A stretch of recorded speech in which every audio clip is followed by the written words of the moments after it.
மத்திய கிழக்கு பகுதியில் அமெரிக்கா மற்றும் ஈரான் இடையே நிலவும் போர் சூழலால் இந்தியாவில் சமையல் எரிவாயு தட்டுப்பாடு ஏற்பட்டுள்ளது.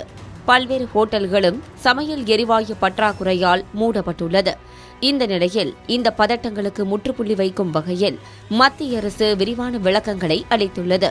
இதுகுறித்து பெட்ரோலியம் மற்றும் இயற்கை எரிவாயு அமைச்சகத்தின் இணை செயலாளர் சுஜாதா சர்மா செய்தி நிறுவனங்களுக்கு அளித்த பேட்டியில், எல்பிஜி சிலிண்டர்களுக்கு தட்டுப்பாடு ஏற்படும் என்று பயந்து மக்கள் முன்கூட்டியே சிலிண்டர்களை பதிவு செய்ய வேண்டாம் என்றும், நாட்டில் போதுமான எல்பிஜி சிலிண்டர் கையிருப்பு உள்ளது என்றும் கூறியுள்ளார். மேலும் எல்பிஜி சிலிண்டர்களை பதுக்குபவர்கள் மற்றும் கருப்பு சந்தையில் விற்பனை செய்பவர்களை கண்டறிய நாடு முழுவதும் திடீர் சோதனைகள் மற்றும் சோதனைகள் தீவிரப்படுத்தப்பட்டுள்ளன என்றும், சிலிண்டர் பதிவு செய்ய வேண்டிய வரிசையில் நிற்க வேண்டிய அவசியமில்லை, மொபைல் ஆப் மற்றும் டிஜிட்டல் கருவிகள் மூலம் வீட்டிலிருந்தே பதிவு செய்யலாம் என்றும் அவர் கூறியுள்ளார்.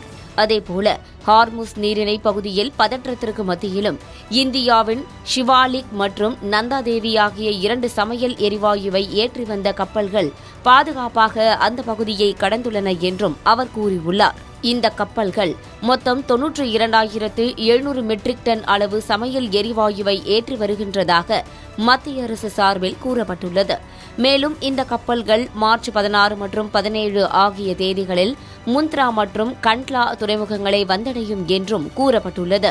இதனைத் தவிர பாரசீக வளைகுடா பகுதியில் தற்போது 22 இந்திய கப்பல்களும் அவற்றில் 611 இந்திய மாலுமிகளும் உள்ளனர் என்றும், அவர்கள் அனைவரும் பாதுகாப்பாக இருப்பதாகவும் இந்திய தூதரகங்கள் மற்றும் கப்பல் போக்குவரத்து இயக்குநரகம் அவர்களை தொடர்ந்து கண்காணித்து வருவதாகவும் மத்திய அரசு சார்பில் தெரிவிக்கப்பட்டுள்ளது.